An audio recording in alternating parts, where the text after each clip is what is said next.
d'être venus aussi nombreux. Je reconnais certains visages fraternels qui sont venus de Metz, Claude Villon et Pierre Verny. Claude Villon qui était le compagnon très fidèle de Jean Vaudaine et de Jules Mougin, et qui est un très beau poète lui-même, dont nous attendons les parutions avec beaucoup d'intérêt. C'est un grand poète, Claude Villon. Et nous avons aussi la présence parmi nous de Gérard Pfister, que j'ai déjà signalé, les éditions Arfuyennes qui sont très extraordinaires. Et aussi, je tiens beaucoup la présence d'Albert Strickler, qui par le journal perpétuel qu'il a commencé il y a 2 ans, va s'imposer et prendre sa place très vite comme écrivain national. Albert Strickler, dont il y a en ce moment, tous les ans, il y a 600 pages qui paraissent d'Albert Strickler auprès de Cécile Odarchenko. Cécile Odarchenko, qui est l'éditrice très courageuse des vanneaux, les oiseaux.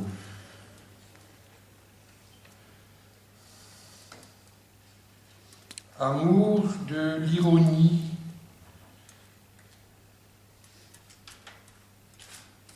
La célèbre critique bavaroise Erika von der Heide von Minnesänger n'écrivait-elle pas déjà fin 18e la poésie de Vandenberg von Klee?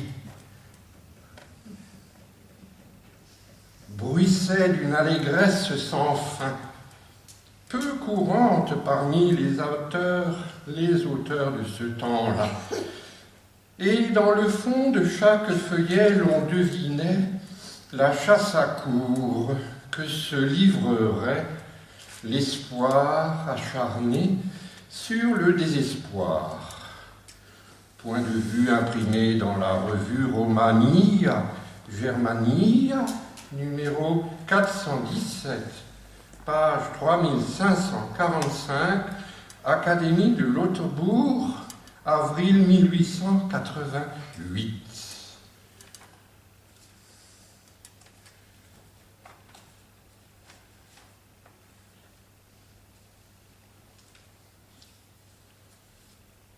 Tiré de haut, dites-moi si l'ici-bas sombrera, chez Affuyant, 2002, je crois bien. Une scène qui m'avait frappé, place de la cathédrale. De la pitié à Sylvie Reff. Pluvieux troupeau d'Allemands autour de la maison Kammerzell. On lève les yeux vers le phare de l'Occident.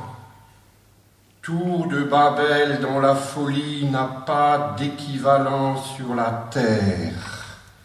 Mais la mendiante Roumanie ne voit que famine, misère qui l'ont comme possédée par le trou de son âme moisie. Elle a 2 vieilles béquilles qui la tiennent debout, et la cloche va et vient entre les supports de bois, on dirait suppôts de Satan. Va-t-elle jamais se sortir de tout cela qui la cloue au pavé de la cathédrale? Milliers de bourgeois n'ont pas la moindre pitié, ils ne voient même pas la désespérée dont la pauvre passion n'aura donc de finissement ici-bas. Il pleut sur toutes choses et les gens ont un peu froid. Ils sont douillets, les gens, Ils ont des enfants, des autos à rembourser, même souvent des animaux qui, sous leur toit, mangent beaucoup de pâté pour chats. Et tout cela ne leur permet pas, c'est évident, de donner dans la rue le moindre radis au premier venu. D'ailleurs, disent-ils, pourquoi ne travaille-t-elle pas ? Pourquoi n'est-elle pas restée là-bas en Valachie ? Et pourquoi l'État n'a-t-il pas prévu des abris pour ces gens-là, des bunkers, loin de la cité ? Car, voyez-vous, on ne peut pas soutenir que la présence ici, cette zombie, fasse l'effet qu'il faudrait sur les visiteurs arrivant de tous les coins de la terre. Notre cœur est-il donc devenu la citerne sans eau qui, dans les déserts, ne sauvera pas le voyageur égaré parmi les cauchemars et les fils barbelés d'une rapacité qu'on n'abolira plus? Oh mon Dieu, quels imbéciles nous sommes, bien pires que des chameaux, des autruches, kangourous, des varans, du Komodo, même les dragons, ils ont parfois de la pitié.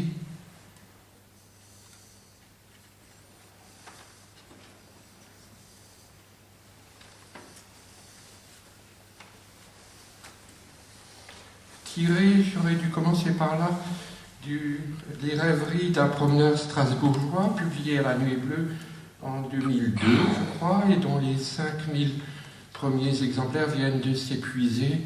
Petit livre qui m'avait valu beaucoup de retours. Un chapitre sur le Kronprinz, sur la place du marché Gaillot, sur Cagliostro, sur la rue des Pucelles, sur la rue Brûlée, sur les inondations du Rhin, sur le parvis de la cathédrale, sur Madame Sido-Gall, qui est une chanteuse poétesse malheureusement peu connue, sur la maison d'Aubernais, sur les 5 enfants décédés derrière le palais du Kaiser, sur le tramway et les jeunes filles, sur la plaine d'Alsace, sur un balcon à Neudorf, sur le Strasbourg d'avant 70, et sur la nappe phréatique, et sur 1000 autres billes de visée, une époque où nous étions quand même encore sacrément heureux. Ô ville de Strasbourg, il y a tant d'années que chaque matin je me promène à l'infini dans Strasbourg. Les quartiers de la cathédrale, Crutenau, République, surtout, entre l'Opéra, le Gallia. On dirait que j'en connais chaque maison, chaque jardin, chaque quai. Les canards et les cygnes, tous les magnolias, les librairies, les étudiants, chaque jour a son imprévu, son détail piquant, son propos de café, son bon mot, son rébus. Je voyais Marc Sirène au Snack Michel et d'autres écrivains.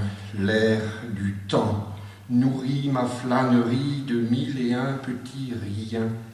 L'autre dimanche, à l'écomusée, avec Bernard Renaud, on a vu des vendeurs de cerfs-volants, essayeurs de cercueils, amuseurs d'illusions, tricoteurs de bulles de savon. En somme, je suis amateur d'arc-en-ciel et promeneur permanent.